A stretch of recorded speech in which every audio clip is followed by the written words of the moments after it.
પંચાક્ષર મંત્રનો જાપ અને એનું મહત્વ એ સમજાવતા સૂતજી શૌનક વગેરે ઋષિમુનિઓને આગળ કહે છે કે હે જ્ઞાની મુનિઓ, હું તમને એક દ્રષ્ટાંત આપું, જે દ્રષ્ટાંતથી જપનું મહત્વ શું છે એ તમને સમજાશે.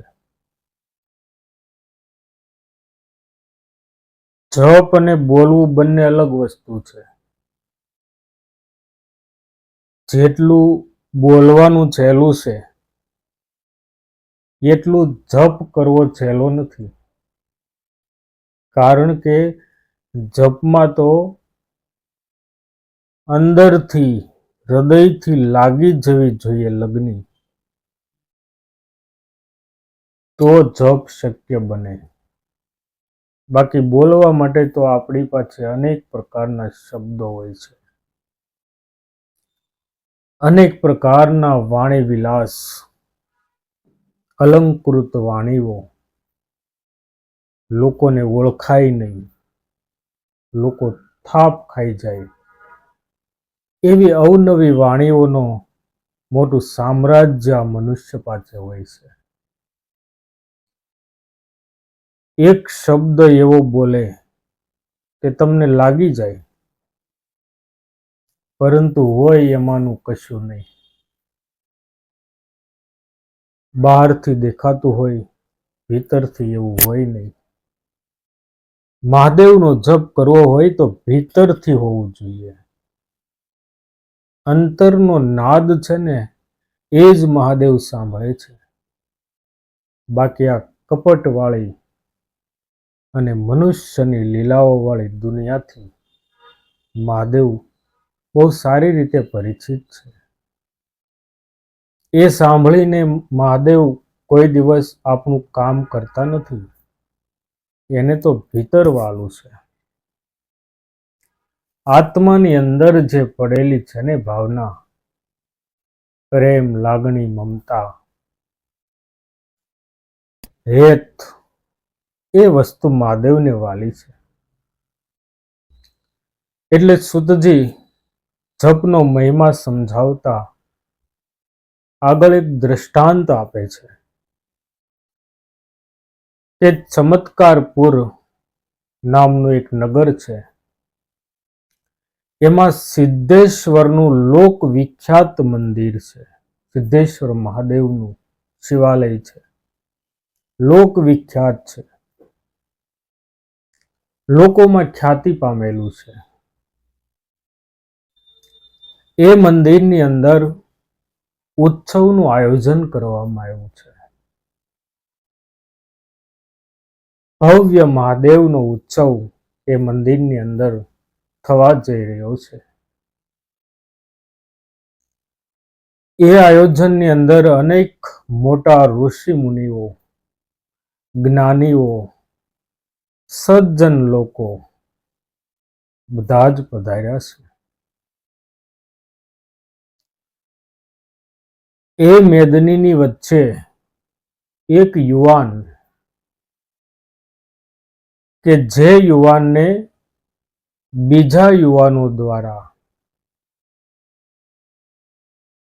વખાણ કરીને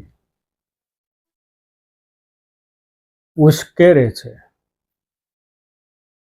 અને ઉશ્કેરાઈ ગયા પછી એ યુવાન આ મેદનીની વચ્ચે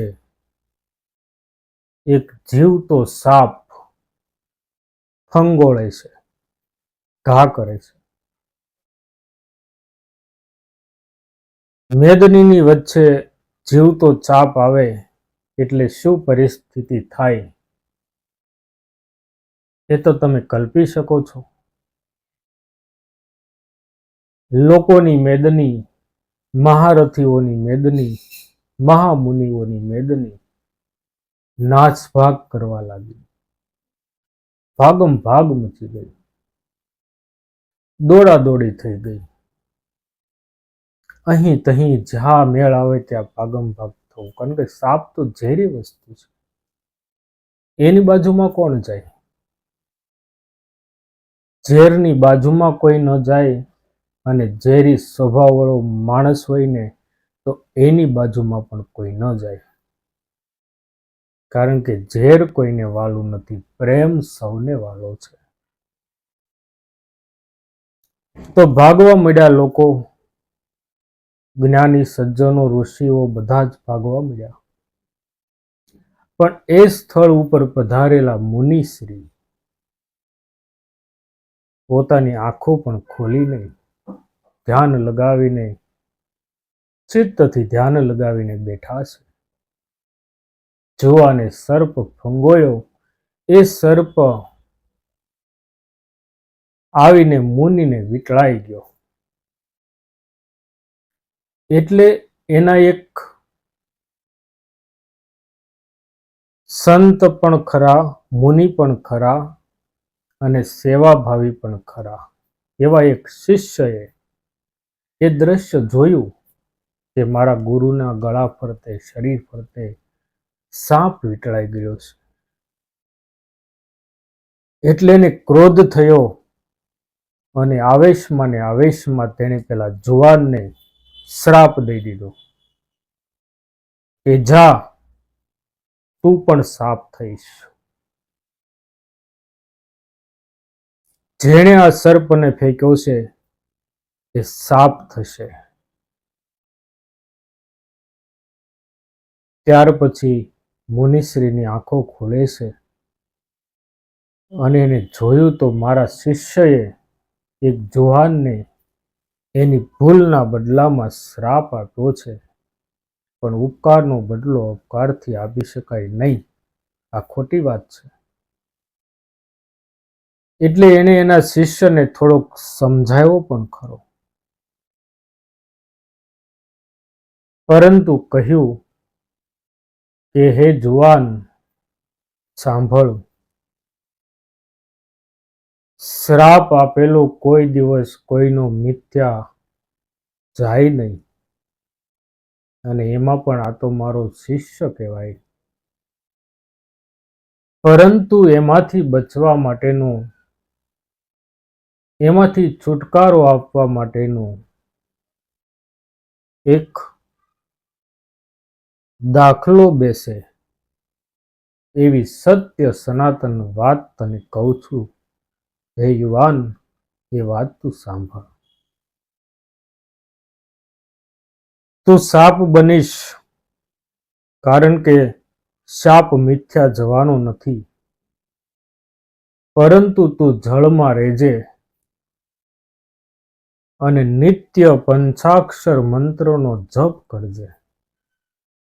બહુ મોટી વાત કરી છે. પંચાક્ષર મંત્રનો નિત્ય જપ કરશે તો તારા પાપનો નાશ થશે. નાશ એવી રીતે થશે કે કોઈ મુનિ, કોઈ વત્સ મુનિ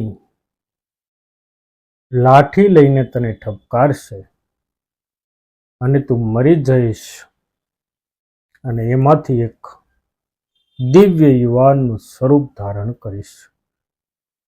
એટલું જ નહીં, શાપ મુક્ત થઈશ અને દિવ્ય દેહને પામીશ, અને શિવલોક મળશે. આવું એ મુનિશ્રીએ કહ્યું છે. આગળ જતા દેવકૃપાથી એક નદીનો કિનારો છે.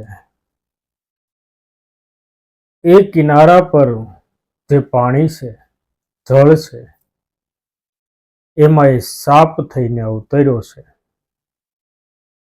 એ નદીના કિનારે ફરતા ફરતા એકવાર હું એટલે કે સુતજી શૌનક વગેરે ઋષિમુનિઓને કહે છે કે ફરતા ફરતા હું એ નદીના કિનારે ગયો, અને બરોબર તાજેતરમાં મારી પત્નીને સાપે ડંખ દીધેલો અને મૃત્યુ પામી હતી. એટલે મારામાં ક્રોધ આવી ગયો, ભયંકર ક્રોધ આવ્યો. મેં લાઠી લીધી અને સાપને ફટકાર્યો, તો એમાંથી દિવ્ય દેહધારી સુશોભિત, શક્તિશાળી, તેજસ્વી એક જવાન બહાર આવ્યો કે જેને નિરખવા માટે, કારણ કે એટલી બધી દિવ્ય આભા હતી એની, તેને નિરખવા માટે રુદ્રદૂતો આકાશ માર્ગેથી આવ્યા. જપનું આ મહત્વ છે.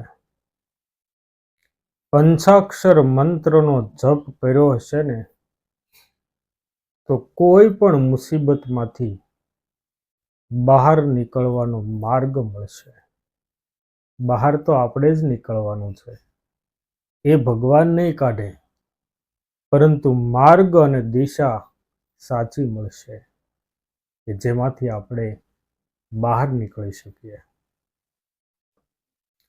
આવી રીતે પંચાક્ષર મંત્રનો ખૂબ જ મહિમા રહેલો છે. ભક્તિભાવ અને શ્રદ્ધાથી તમે કોઈકને દાન કરો કે પંચાક્ષર મંત્રનો જપ કરો, બંનેનું એક જ સરખું ફળ છે, સમાન ફળ રહેલું છે.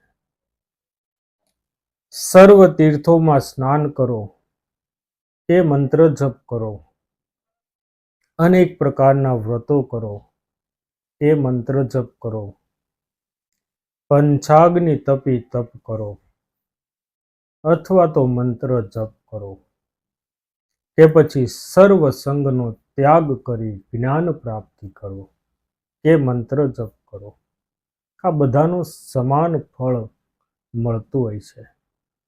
આટલો વિશેષ મહિમા પંચાક્ષર મંત્રનો રહ્યો છે.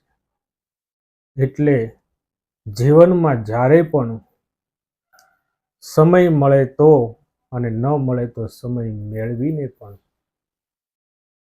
નમઃ શિવાય પંચાક્ષર મંત્રનો જાપ અવશ્ય કરવો જોઈએ.